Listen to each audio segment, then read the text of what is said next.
Back, please. Hey everybody, hope you all doing well. In this video, I want to talk to you about stress and the long-term effects that stress has on your body. But before we go into that, I think it's very important that we understand how your nervous system works. And because that does play a big role in how your body handles stress. And humans, we have a system called the autonomic nervous system. And that basically is how your body can communicate to your brain and vice versa. You know, your brain will send signals down to parts of your body, voluntary. You know, for example, say if you need to comb your hair, if you have hair, or involuntary, like your heartbeat, or breathing when you sleep, or maybe having your cells do certain functions that you don't even know is going on.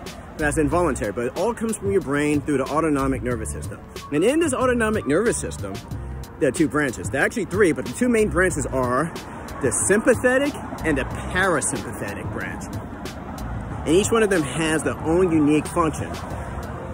The sympathetic branch defends you in a time of threat. If you feel threatened, if you feel endangered, the sympathetic branch will protect you. It will get you ready to fight off any attack that's present and defend yourself. Keep yourself from getting killed. The parasympathetic branch is your day-to-day, you know, digestion, reproduction, growth, right? So that's your parasympathetic. Now you might say, well, so what? What's the big deal? Who cares, right? It makes sense. We get that. The problem is your body has limited resources, right? It can't accommodate both at the same time.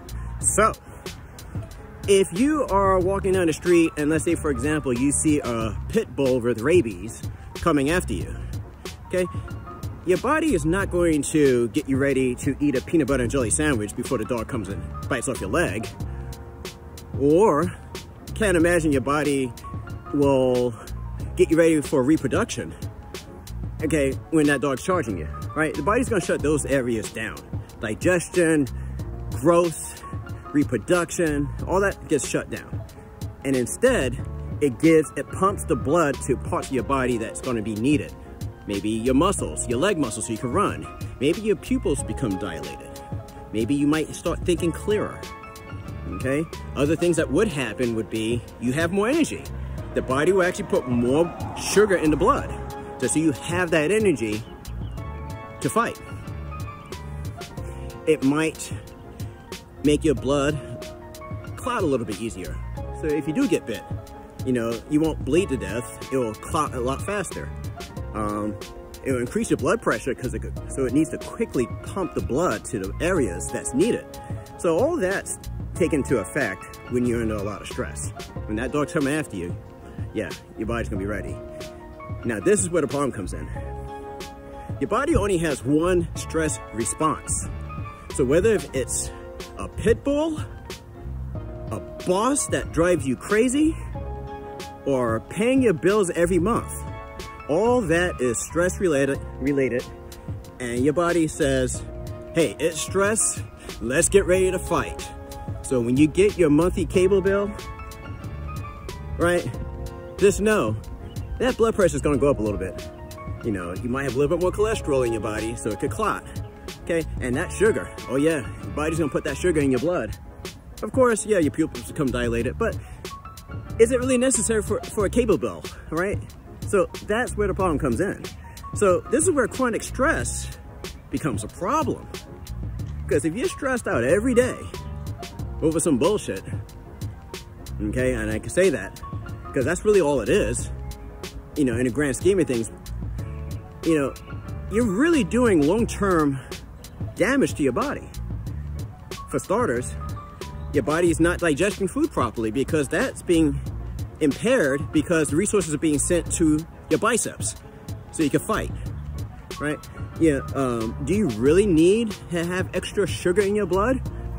All right, your body could become insulin resistant, all right? So there's lots of negative effects of stress that a lot of people might not have thought about, which is why it's important to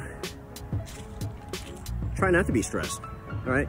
I mean, stress is, you know, it's a situation that really means nothing until you give meaning to it. And if you ask yourself next time that boss gets on your nerves, you know, are you really gonna get upset about it? And folks, everything I just mentioned that's related to stress, you know, all the side effects, it all leads to degenerative diseases that we all eventually might have to deal with, come to terms with at some point of our lives. And, you know, for people who are struggling with these types of diseases, high blood pressure, high cholesterol, diabetes, cancer, you know, yeah, it's here, it's now. We have to try our best to slow it down, reverse the course, you know. But for those of you who are not struggling with those diseases yet, then let's hope it never comes. But this might be your opportunity to maybe give your best shot to try to prevent it. And stress, I believe, plays a huge role with pretty much most of these diseases that we get. So hopefully on that note, I can convince somebody, or maybe most people who watch this video, to think differently about their current situation, okay? And think about the long-term impact that stressful lifestyle is doing to you, okay? Anyway, I hope you all continue to do well. Have a wonderful week, day, life, whatever. And I'll be talking to you guys in my next video. So long.